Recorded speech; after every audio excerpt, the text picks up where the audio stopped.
going to work on making our own quilt square, inspired by the book, The Patchwork Quilt. If you want to do this project, let us know, sign up, and we will have waiting for you at the school a quilt square just like this. This is a special kind of felt that on one side almost kind of has like a sweatshirt material, and that would be the wrong side of the fabric to use. And the right side of the fabric is this softer side. And it's been pre-cut, and the way that it gets quilted together is we get another square and we just simply knot all the edges together. And so after you guys submit your quilts back to us, your quilt squares back to us, we're going to assemble it all together and hang it up in the library for you guys to see.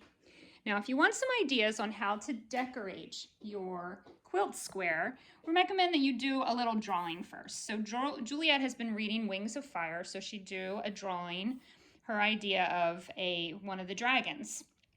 And then just like in the patchwork quilt, we got an old piece of fabric. This was like from an old skirt. You can find any, make sure you ask your mom or dad first, but ask them if there's any scraps of fabric lying around, an old shirt that you can cut up, and you can then piece it on to your quilt. Now, in order to make it stick, there's a few different things you could use. You can either do the old-fashioned method of needle and thread. And if you do this, I recommend that maybe you use embroidery floss, and needlepoint needles aren't as sharp as regular needles, so it's a little bit easier on the hands if you're going to do that. And it goes through this kind of fabric just fine. If you want, and what we decided to do, it's a little easier, we decided to glue the pieces of fabric on. Tacky glue is fantastic for this, and we'd happy to loan some of ours out because it's made for fabric glue.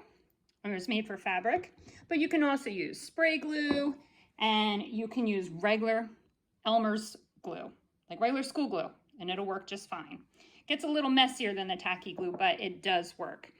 The other thing that we recommend you can try using, but only if you have the help of a grown-up, is a hot glue gun. Now, if you use a hot glue gun, be careful when you put the hot glue down, because it will seep through the layer of fabric and can burn your hand. So for that, we usually use some type of tool to kind of smush it down so that we don't accidentally burn ourselves. And it's also perfectly fine if you just want to get some Sharpies and draw your design. I think that could be really cool. You'll be certainly less limited in the type of images you can put on it if you just use Sharpies. If some of you guys already do some of this kind of crafting, you can use a special kind of paint called puff paints, which are kind of fun for painting on fabric because you can kind of spell out words and stuff like that. Or you can also try gluing on some unusual things if you want. Like we have a button tin that has all sorts of buttons. We have some random strings and threads. We have a whole little jar of pom-poms. You know, if you have any little scraps laying around, we even kind of thought, well, this might be kind of neat to put some grass, those little things that come inside your sushi. And then this was from an old lei that we just kind of pulled apart. So yeah, anything that you can think of is fine to use. What did you want to say? You could also use paint pens too. Oh, thank you. I almost forgot about that. We have a collection of paint pens, and those really worked really nice on the fabric too. So anyway, can't wait to put our quilt together. I'm so happy so many of you signed up to do it.